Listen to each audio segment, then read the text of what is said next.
முதலில் இந்த நேரத்திற்கான தலைப்புச் செய்திகளை பார்க்கலாம். நமது சகோதரிகளின் குங்குமத்தை அழித்தவர்களை பழிவாங்கி விட்டீர்கள். பஞ்சாபின் ஆதம்பூர் விமானப்படை தளத்தில் பேசிய போது வீரர்களுக்கு பிரதமர் பாராட்டு. நமது படைகள் புதுயுக போர்க்களத்தில் புதிய வரலாறு படைத்துள்ளன. பிரதமர் மோடியின் உரையை கேட்டு உணர்ச்சி பெருக்கில் முழங்கிய விமானப்படை வீரர்கள். भारत माता की, भारत माता की, वंदे वंदे वंदे वंदे वंदे वंदे वंदे वंदे वंदे.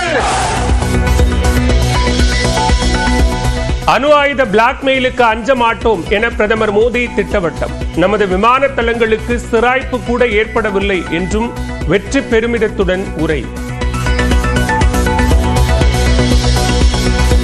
தமிழ்நாட்டையே உலுக்கிய பொள்ளாச்சி பாலியல் வன்கொடுமை வழக்கில் 9 பேரும் குற்றவாளிகள் என தீர்ப்பு. அனைவருக்கும் சாகும் வரை ஆயுள் தண்டனை விதித்து நீதிபதி நந்தினி தேவி உத்தரவு. முதல் குற்றவாளி சபரிராஜனுக்கு 4 ஆயுள் தண்டனையுடன் 40,000 ரூபாய் அபராதம் விதிப்பு.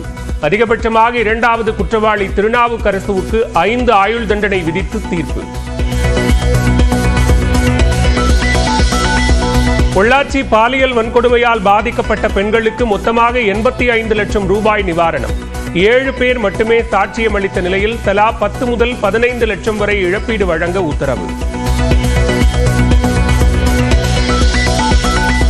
பொள்ளாச்சி பாலியல் வன்கொடுமை வழக்கில் மேல்முறையீடு செய்தாலும் தீர்ப்பு நிலைநிறுத்தப்படும். சிபிஐ தரப்பு வழக்கறிஞர் சுரேந்தர் மோகன் திட்டவட்டம். சாட்சிகள் நல்ல முறையில் இருக்கு, பலமான சாட்சிகள். மேலும் முறையீடு போனாலும் இந்த வழக்கு இந்த தண்டனை நிலைநிறுத்தப்படும் என்று நான் நம்புகிறேன். பொல்லாத அதிமுக நிர்வாகி உள்ளிட்ட குற்றவாளிகளால் நிகழ்த்தப்பட்ட பெருங்கொடுமைக்கு நீதி கிடைத்துள்ளதாக முதலமைச்சர் மு.க. ஸ்டாலின் வரவேற்பு.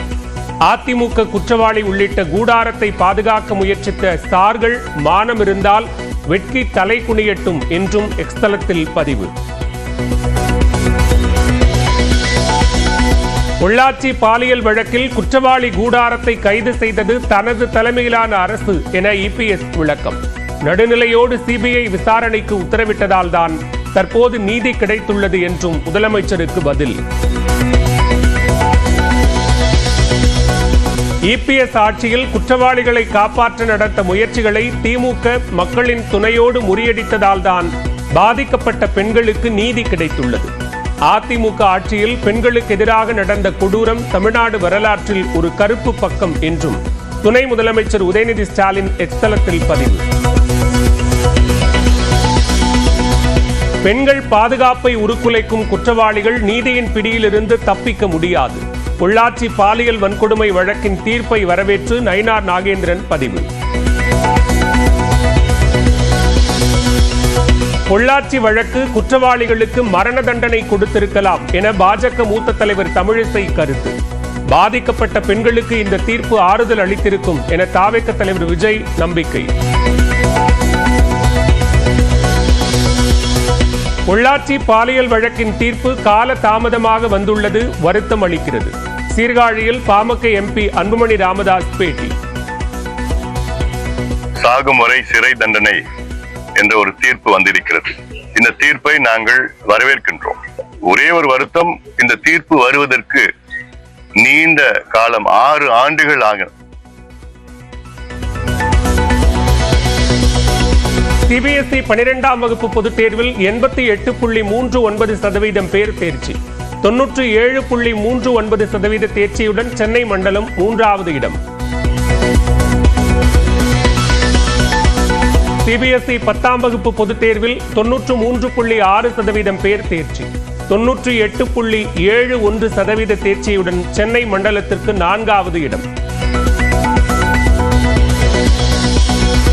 தமிழகத்தில் இன்று முதல் 4 நாட்களுக்கு கனமழைக்கு வாய்ப்பு. கோவை, திருப்பூர், நீலகிரி, தேனி, திண்டுக்கல்லில் இன்று கனமழைக்கு வாய்ப்பு.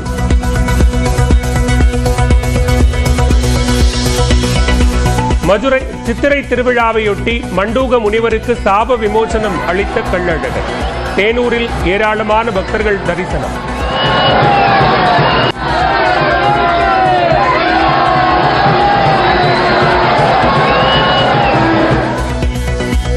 தூத்துக்குடியில் திமுக எம்பி கனிமொழி செய்தியாளர்களை சந்தித்தார். அந்த காட்சிகளை தற்போது பார்க்கலாம். பாதிக்கப்படக்கூடியவர்களுக்கு நியாயம் கிடைக்க வேண்டும் அப்படிங்கிற அதுல நம்முடைய ஆட்சியும் முதலமைச்சர் அவர்களும் உறுதியாக இருக்கிறார்கள். இன்னைக்கு யார் தலை குனிந்து நிற்கிறார்கள், யாரெல்லாம் இவங்க பாதுகாக்கணும்னு நினைச்சாங்களோ, அதிமுகவும் இன்று பேசக்கூடிய எடப்பாடி அவர்களும் யாரை பாதுகாக்க வேண்டும், அவங்களுடைய கட்சியிலே பொறுப்பிலே பதவியிலே இருந்தவர்களை பாதுகாக்க வேண்டும் என்று நினைத்தார்களோ, இன்னைக்கு அவங்களுக்கு தண்டனை வழங்கப்பட்டிருக்கிறது. ஆயுள் முழுவதும் அவர்களுக்கு தண்டனை.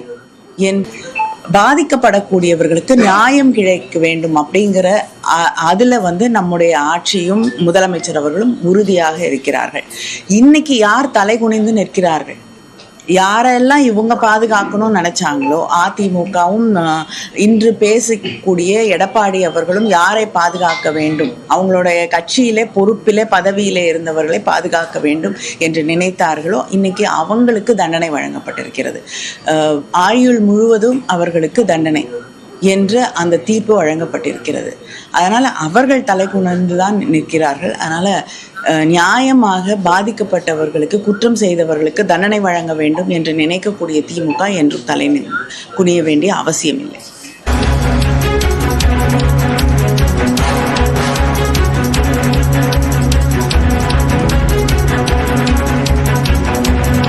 தற்போதைய அண்மை செய்தியை பார்த்துக் கொண்டிருக்கிறோம். சென்னையில் ஒரே நாளில் இரண்டாவது முறையாக தங்கம் விலை உயர்ந்திருக்கிறது. நேற்று காலை மாலை என 2 முறை தங்கத்தின் விலை குறைந்த நிலையில் இன்று காலை மீண்டும் தங்கம் விலை உயர்ந்தது. தற்போது மாலையிலும் விலை உயர்வை சந்தித்திருக்கிறது தங்கம் விலை. கூடுதல் விவரங்களோடு இணைகிறார் சிறப்பு செய்தியாளர் ராஜா. ராஜா, விவரங்கள். வணக்கம் பாலவேல். தங்கம் விலை நேற்று ஒரே நாளில் 2 முறை குறைந்தது போலவே இன்று ஒரே நாளில் 2 முறை உயர்ந்திருக்கிறது. நேற்று 1 கிராம் 8750 ரூபாய், நேற்று சாயங்காலம் 8750 ரூபாயாக இருந்த தங்கத்தின் விலை இன்று காலை கிராமுக்கு 15 ரூபாய் உயர்ந்து 8765 ரூபாயாக இருந்தது. மாலையில் 8855 ரூபாயாக தங்கம் தற்போது விற்பனை செய்யப்படுகிறது. இந்திய பங்கு சந்தைகளில் ஏற்பட்டிருக்கிற ஒரு பெரிய சரிவு காரணமாகவே இந்த தங்கத்தின் விலை உயர்வானது ஏற்பட்டிருக்கிறது. தற்போது 1 சவரன் தங்கத்தின் விலை 70,840 ரூபாயாகவும், வெள்ளி விலையில் காலை விலையில் மாற்றமின்றி 109 ரூபாயாகவே தொடர்கிறது பாலவேல். இதற்கு மிக முக்கியமான காரணமாக பார்க்கப்படுவது உலகளாவிய பொருளாதார பங்கு சந்தைகள் மற்றும் பொருளாதாரங்களில் ஒரு மிகப்பெரிய ஒரு நேற்று ஏற்றம் காணப்பட்டது. ஆனால் தற்போது ஒரு மந்த நிலை இருக்கிறது. இதன் காரணமாகவே தங்கத்தின் விலை மீண்டும் ஒரே நாளில் 2வது முறையாக உயர்ந்திருக்கிறது பாலவேல். விவரங்களுக்கு நன்றி ராஜா.